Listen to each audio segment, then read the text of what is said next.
Dude, if I can just take a second to cast a realness spell, I'd be lying if I said that it could sometimes be confusing how some of our gaming needs change as we level up in age and life experience playtime. It's a constantly changing thing like modern price hikes in gaming hardware, even with backwards generations affected. I told you this shit doesn't make any sense. Like, you could go a cool 6 months playing on your newly equipped PlayStation 5 on your couch, mostly as a bona fide temporary Grand Theft Auto 6 machine, since console exclusives have secondary weapon priority in the gaming industry loadout now. But then, out of nowhere, you get this tingle in your hands that actually isn't the haptics from the sentient-ass DualSense controller, but instead an urge to hold and own every retro emulator handheld imaginable right now, since their cheapness allows for you to collect those bad boys like infinity stones even in this economy. I mean, try to collect just one Enderman, I dare you. Try it. Or hey, for some, that same urge could also be one to buy another console, usually one of the retro nature, since all these new hardware specimens share too much of a PC gaming archetype without all the freedom benefits to justify that specific depth for a lot of people, as if that ever stopped anyone. But if you already own a console, handheld, or even a computer that's acted as your main driver always chosen in your Mario Kart CC races, then I would say that it is much more common to display symptoms of wanting to add a dedicated handheld over any other type of device to your safe house inventory of a gaming collection once, you've been in this hobby for a while now. Unfortunately, an early display of the chronic condition known as craving convenience, a broad sickness that branches over any aspect of life you can think of, but is damn near terminal for gamers needing to use Klarna just to pay off a damn peripheral these days. Because man, when it comes to convenience within video games, you could put up a pretty good argument that the modern gaming landscape is already the most convenient on all fronts that it operates in, where you can play damn near anything on damn near every Nintendo less thing. So any traditional console or PC build outside of the dedicated handheld will set you up for a good minute if it's all you got. But dude, look at you, man. You've already been exposed to the handheld craving sickness. You saw handheld in the title and you just clicked. I can't save you. Because it just boils down to the fact that no matter how much we associate consoles or full-blown PC rigs as the usual way to go about being deep into video games, these platforms will just never share the same convenience or feeling that you get from the handhelds you buy for a specific reason, especially all these new gen machines that can basically do anything you illegally throw at it, because I just told you, Nintendo wants to put every other device that's not theirs into a Nintendo-less box. Well, I guess in their case, a cube. But man, it just gets to a point where you grow tired of playing ranked in the lobbies of keeping up with every console and space-taking device releasing, and realize that at the end of that overly expensive day, all this shit is best enjoyed in single-player lifestyle mode anyway. You stand a low Baldur's Gate Road chance of winning against sweats when you work most of the week anyway, so eventually some of the chosen ones out there just then start shifting what's left of their gaming desires into a more simple and honestly much more personal and remote form factor that's almost always done best with only using handhelds. Unless you are the type to hook one of those dedicated portable monitors to your console, one of the rarest breeds of humans living in our population, by the way. Because when it comes to the modern casual gamer whose game awareness FOV only reaches as far as the top 20 selling games of the last month, it's basically common knowledge key binding to our instinct to go with a base Nintendo Switch if you're looking to get a decent handheld experience that also gives functionality of a traditional console if you get the random urge to play motion control games late at night. Life kind of just happens sometimes. And despite the negatives that might surround the Nintendo Switch 1 and 2, there's still arguably some of the best all-around packages you can buy for someone who wants to hit the ending credits of their gaming lifestyle, being accompanied by a dope handheld, but also just to have something to put on that TV other than that bright purple Roku City screensaver that we always seem to wake up to. The only thing about it is, The hypothetical gamer that we're describing that's been diagnosed with craving convenience, possibly you poor victim, this gamer might have grown just a tad bit too accustomed to the ease of using handhelds in their portable form and uses their mobility being just a screen and some buttons as one of the main reasons to even use these systems at all. A way of doing things that's obviously achievable with the base Nintendo Switches, but definitely match made and even cheaper for users of stuff like the Nintendo Switch Lite model that doesn't have a docking mode. The word cheaper being subjective, of course, that just dawned on me. A lot of people take shits on the Nintendo Switch Lite for it being toned down in features compared to the regular Switch model and having like a handful of games not compatible with the thing, but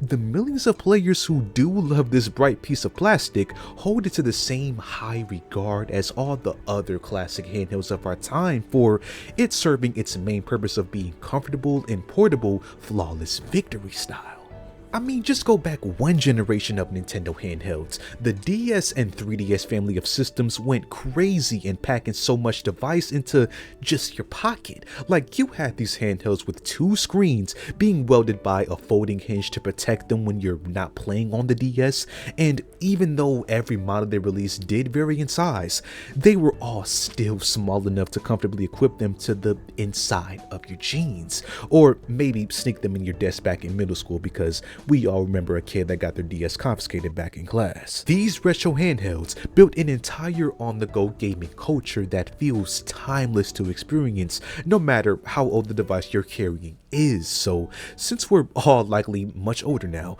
even if it's not school you're taking these things to anymore, think about the downtime you might have at work during all those unauthorized breaks disguised as bathroom runs you take, all that time you got while eating at a food place, the ridiculously long clinic waiting room periods. Like, at any point during our day when our mind is just idle on PSP standby mode, being able to reach into your bag and pull out a fully capable handheld system and playing it right then and there is one of the best ways to quiet some of the noise that comes with going through adulthood, especially when you consider that a lot of people don't even have the time or the energy to sit down and play on something like a console when they finally do make it to their homes. But boy, when I tell you, once you actually make it to the crib and do get the feeling to give your hand-eye coordination a good little workout, handhelds show their true ultimate move when you find out how convenient it is to be in bed and just pull out that Game Boy early in the morning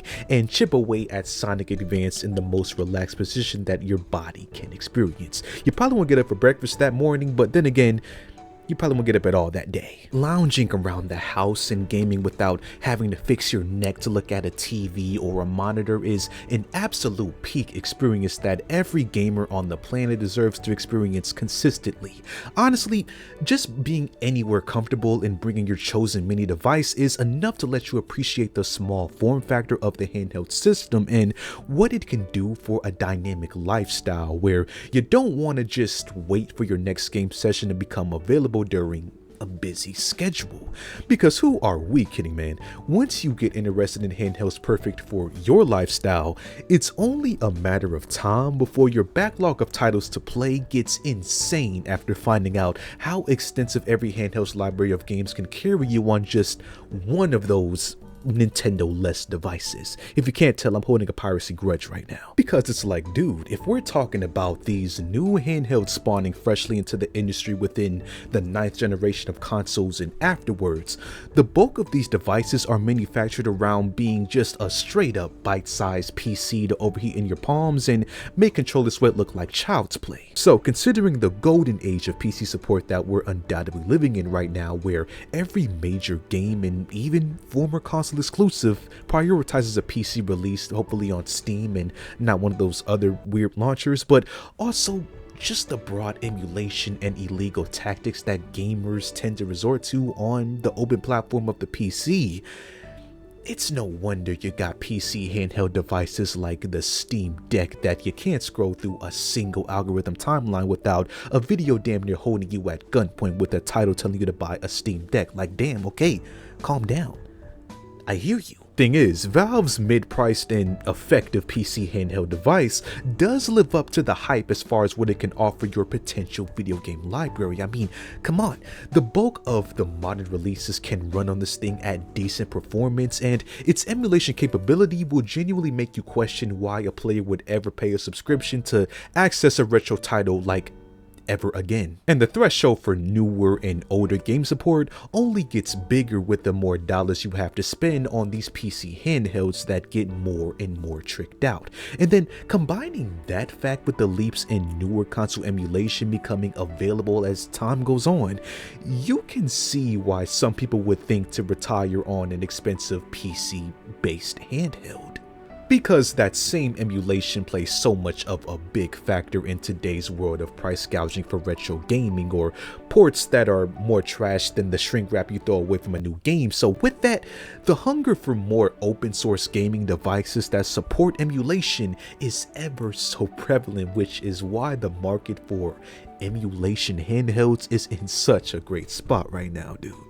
These usually cheaper devices that mostly require a little prior knowledge to get them set up and running games has such a die-hard fan base of users, since they represent the epitome of what the dream handheld would have looked like for the mostly past generation of games with its expansive ass retro handheld and console support. People find these perfect to remotely play any older game that the system can run, and even as just an all-around media device if they want to, since these things are literally just Android or Linux based devices attached to a video game casing. The Game Boy always did look like it should have been able to play music. Am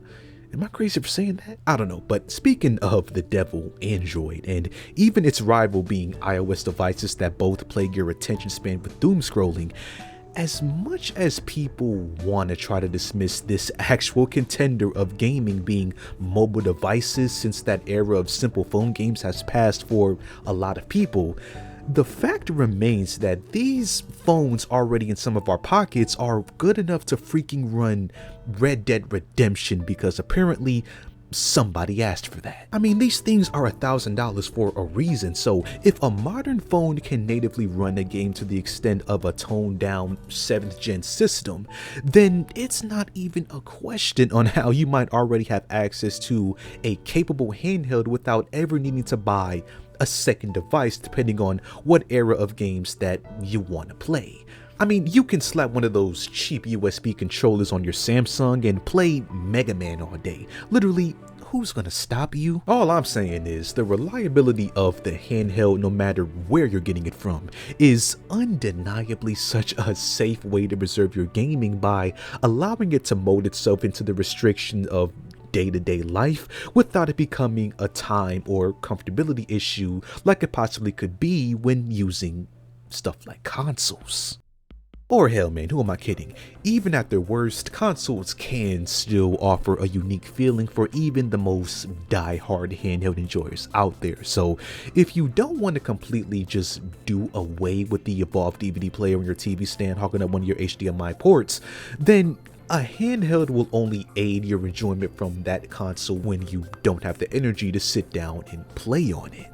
Bottom line, portability has just proven itself to be such an amazing trait to seek out in times where it's normalized to overcomplicate things in gaming for the sake of it. So even though you don't gotta force yourself to remain on only a specific handheld system, with the amazing devices we got at our disposal at any given time, it could be comforting for those to know that if they were to ever to entertain the idea of actually only using a handheld for the rest of their gaming lives, it is 100% possible.